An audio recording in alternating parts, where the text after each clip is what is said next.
Obrigada, Alberto. Para mim, que trabalho assim nesse setor de tecnologia há muitos anos, é um prazer ouvir o Daniel falando dessa forma. É um setor que, no começo das discussões da reforma, enfrentou uma certa dificuldade de organização, então, porque as plataformas têm negócios muito diferentes, e são muitas plataformas que operam. Diferentemente de outros setores que a gente acompanha aqui, se a gente pensar o setor, mesmo o setor industrial, o setor de imóveis, tudo mais, setor de construção, que tem uma coesão maior e que tem associações que representam o setor como um todo, o setor de tecnologia é muito múltiplo. Então, ouvir que o governo está ouvindo as plataformas, ainda que individualmente, e sem uma representatividade como setor, mas ouvindo os pleitos e tentando organizar isso da melhor forma, realmente, para nós, traz muita esperança de que o futuro vai ser trabalhoso, porém que vai ajudar muito no ambiente de negócios aqui do país. Eu vou compartilhar minha tela, que eu trouxe aqui algumas considerações. Vocês estão enxergando? Ótimo. Então, para falar desse tema, eu vou voltar uns passos aqui, e vou tentar ser breve. Eu sei que o assunto todo mundo já ouviu muitas vezes, mas eu acho que é importante a gente colocar algumas premissas aqui para discussão. Então, eu acho que quando a gente fala de responsabilidades das plataformas, o que deve guiar aqui a legislação é essa questão da simplicidade, e aí ela tem duas, que foi elevada a princípio constitucional, né, agora com as alterações na Constituição, e acho que é uma via de mão dupla, né, como o Daniel bem colocou. Então, aqui a intenção, acho que é facilitar a arrecadação para o governo, mas também facilitar a vida das plataformas, né? Então, a gente não pode pensar que essa nova legislação vai impor um ônus muito grande para as plataformas e de forma a inviabilizar os negócios. Então, ouvir que essa preocupação está sendo levada em conta realmente traz para nós esperança de que as coisas vão funcionar bem. Também, como o Daniel colocou, essa responsabilização das plataformas é uma tendência mundial. Tem esse trabalho da OCDE, esse estudo da OCDE, que traz como recomendação principal que essa responsabilidade seja uma responsabilidade exclusiva das plataformas. Então, realmente, isso, de certa forma, facilita muito o recolhimento, mas também traz alternativas. Então, se não vai para esse modelo de full liability, a própria OCDE reconhece a possibilidade de modelos alternativos, sendo a solidariedade uma das alternativas, e ainda ela até reconhece a possibilidade de que, se a plataforma entregar esse relatório consolidado para o governo, que possibilite a fiscalização e tudo mais, poderia haver um cenário que a plataforma sequer seria responsável pelo IBS-CBS nas situações normais. O que o PLP trouxe, né? Então, o PLP fez uma opção por um modelo dual, entre aspas. Então, ele traz duas modalidades de responsabilização, né? Por substituição, quando o fornecedor estiver no exterior, e aí, realmente, nesse caso, facilita muito e permite que plataformas menores ou fornecedores menores possam acessar o mercado brasileiro sem necessidade de um cadastro local. Então, a legislação trouxe essa opção. E uma responsabilidade solidária, que a gente vai ver em mais detalhes a seguir, quando o fornecedor estiver domiciliado no Brasil. Acho que, falando aqui da redação do PLP, para mim, né, na minha visão, um dos elementos essenciais é que não é qualquer plataforma que vai ser responsável, mas só aquelas que detenham, de fato, o controle da operação e tenham pelo menos um desses elementos essenciais. Então, a plataforma ela vai atuar ou na cobrança ou no pagamento, ou ela vai ter controle dos termos de condições ou da entrega da mercadoria ou do serviço. Aqui tem um ponto de preocupação que eu gostaria já de levantar para a gente depois debater, é que nem sempre quem detém o controle, por exemplo, só dos termos e condições, tem acesso aos recursos financeiros para eventualmente fazer algum tipo de retenção de IBS-CBS.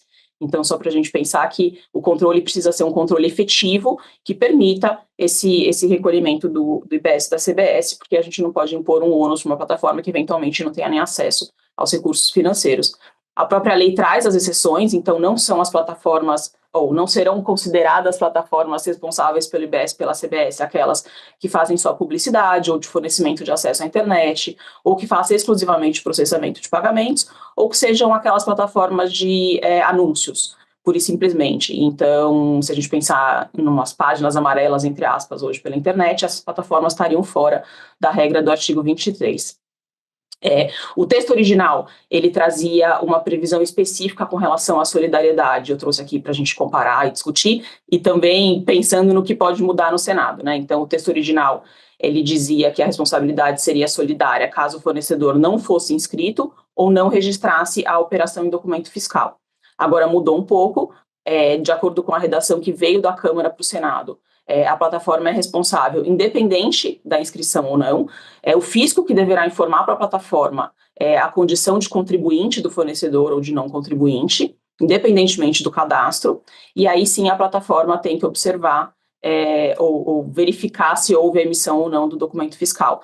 Ouvi o Daniel dizendo aí, e também com alegria, que talvez esse ponto seja aprimorado ainda, porque pode trazer dor de cabeça, então traz um ônus muito grande para a plataforma ter que verificar se houve ou não o registro da operação em documento fiscal, né, se houve a emissão da nota ou não. E o texto que veio da Câmara também trouxe a obrigação das plataformas de compartilhar as informações com o governo, então é uma via de mão dupla, tanto o fisco vai informar para a plataforma a condição ou não de contribuinte do fornecedor, quanto a plataforma depois tem que informar também para o fisco as informações de todas as operações que sejam realizadas por intermédio aí da própria plataforma. Acho que de pontos positivos que eu, na minha visão, né, o PLP trouxe. Então, essa ideia de que, de fato, a plataforma, hoje em dia, na nossa economia, tem um papel crucial e que vai ajudar muito na fiscalização, vai facilitar realmente o papel do governo nesse aspecto, sempre lembrando que o ônus não pode ser excessivo. Essa questão de exigir o elemento do controle é importante, acho que ele vai ter que ser verificado caso a caso, então a gente só pode responsabilizar aquelas plataformas que tenham informações suficientes para apuração e retenção do tributo, não qualquer plataforma, porque o modelo de negócio é muito diferente, né? Um outro ponto que para mim foi muito positivo, a gente sabe que hoje em dia essa questão das plataformas já é objeto de legislação estadual em vários estados, mas cada estado regulamenta de um jeito o assunto, e aí de alguma forma essa nova legislação vai consolidar tudo, então nesse aspecto facilita a vida aí das empresas que atuam nesse setor. Vir por meio de lei complementar é melhor do que vir por meio de regulamento estadual ou mesmo por meio de lei estadual, então acho que esse também é um ganho que a gente tem aqui com o PLP, quando aprovado. A questão da simplicidade, acho que o termo praticabilidade, né, quando a gente pensa nessa questão das plataformas atuarem como intermediários e terem um papel mais relevante aqui no recolhimento dos tributos, a palavra que a gente mais vê nos artigos e mesmo no debate, essa questão da praticabilidade, acho que ela vem combinada com a simplicidade e acho que isso que tem que nortear a legislação. O fato do fornecedor estrangeiro não precisar ter cadastro aqui para atuar no mercado brasileiro, também acho que é um ponto positivo.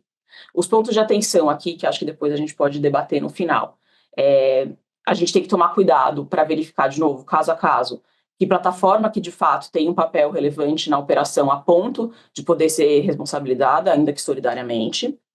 O termo controle da operação, ele é um pouco genérico, então é preciso que a gente analise realmente caso a caso, e aí talvez alguma adequação na legislação para que isso fique mais claro, né, que de fato, por exemplo, só controlar os termos e condições da operação talvez não seja suficiente para esse papel tão amplo da plataforma. O papel do fisco, né, como eu disse, a via de mão dupla, então o fisco também tem que estar preparado para informar não só as alíquotas, mas também a situação do fornecedor como contribuinte, e aí sim a plataforma poder atuar como solidária e cumprir seu papel aí na cadeia. Trago aqui o debate, eu sei que daí nem todo mundo vai concordar, mas a gente ouve pleitos ainda das plataformas, algumas delas acho que gostariam inclusive de atuar mais, por exemplo, emitindo a nota fiscal, como o Daniel colocou, em nome dos contribuintes, mas nem toda plataforma enxerga dessa forma o seu papel na cadeia. E aí, nesse sentido, se fosse uma obrigação subsidiária de recolhimento e não solidária, diminuiria o ônus para as plataformas. Eu sei que isso dificulta a vida do governo, mas fica aí alguma coisa para a gente pensar. E essa questão de que o ônus imposto às plataformas, aos players, não pode ser excessivo. Então, também fico feliz de ouvir o Daniel nos contar que há essa preocupação por parte do governo, né, por parte da Receita, de que, de fato, funcione para todo mundo, funcione para todos os envolvidos, para evitar essa sobrecarga muito grande. A gente sabe que as transações são muitas, tem plataformas que operam com microtransações, e aí realmente são muitas transações a cada dia, então a gente tem que tomar cuidado para, de fato, também isso não ser um ônus além do razoável aí para as plataformas.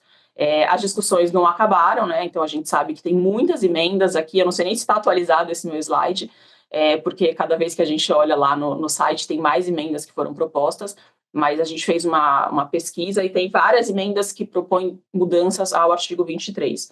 Então, essa ideia de que, uma vez que for entregue as informações, a plataforma não seria responsável, esse é um ponto que a gente vê aparecer bastante nas emendas.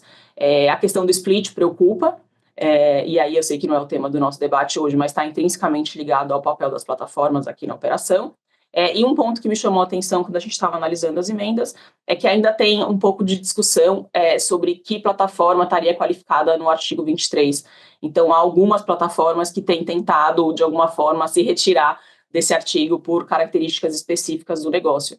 Então, acho que isso também vai ser alguma coisa que precisa ser debatido no Senado para que a legislação seja aperfeiçoada e a gente tenha o melhor modelo aí para todos os envolvidos.